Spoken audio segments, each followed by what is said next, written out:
ಯಾವಾಗಲೂ ಈ ತರ ಮಾಡಕ್ ಹೋಗ್ಬೇಡಿ. ನೆಕ್ಸ್ಟ್ ಎಲ್ಲಾನು ನಾನು ಬಿಡಿ, ನಮ್ದೆಲ್ಲ ಬಂದಿದೆ ಹೋಗಿದೆ ಬರ್ತಾ ಇರುತ್ತೆ. ಯಾರೋ ಹೊಸಬರು ಬಂದಿರ್ತಾರೆ, ಅವ್ರಿಗೆಲ್ಲ ಈ ತರ ಮಾಡಿದಾಗ ತುಂಬಾ ಮನ್ಸಿಗೆ ನೋವಾಗುತ್ತೆ ಅಲ್ವಾ? ತುಂಬಾ ಜನ ಹೊಸಬರು ಬಂದಿರ್ತಾರೆ. ನಾವೆಲ್ಲ ಫಸ್ಟ್ ಫಿಲ್ಮ್ಗೆ ತಗೊಂಡ್ವಿ ಡಿಸ್ಕ್ಯಾಕ್ಟ್ ಅವಾರ್ಡ್. ಸುಮಾರು ಜನ ಹೆಣ್ಮಕ್ಳು, ಹೊಸ ಹೆಣ್ಮಕ್ಳು ಇನ್ಸ್ಪೈರ್ ಆಗ್ಬಿಟ್ಟು ಕಾಯೋರು ಸಡನ್ ಆಗಿ ಈಗ ಮಾಡಿದಾಗ ಅದು ತಗೊಂಡ್ರು ವೇಸ್ಟ್ ಅನ್ಸುತ್ತೆ.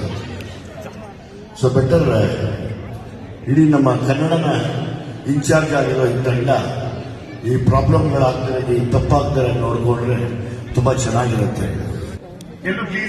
ಪ್ರತಿ ಸರಿನೂ ಹೀಗೆ ಕನ್ನಡನ ತುಂಬಾ ಎಂಡಿಂಗ್ ಮಾಡ್ತೀರ, ಅದೊಂದು ಬೇಜಾರಿರುತ್ತೆ ನಮ್ಮ ಮನಸ್ಸಲ್ಲಿ. ಕನ್ನಡ ಅಷ್ಟೊಂದು ಕೆಳದ ಮಟ್ಟಕ್ಕೆ ಇಳಿದಿಲ್ಲ, ಕನ್ನಡನ ತುಂಬಾ ದೊಡ್ಡ ಸ್ಥಾನದಲ್ಲಿದೆ.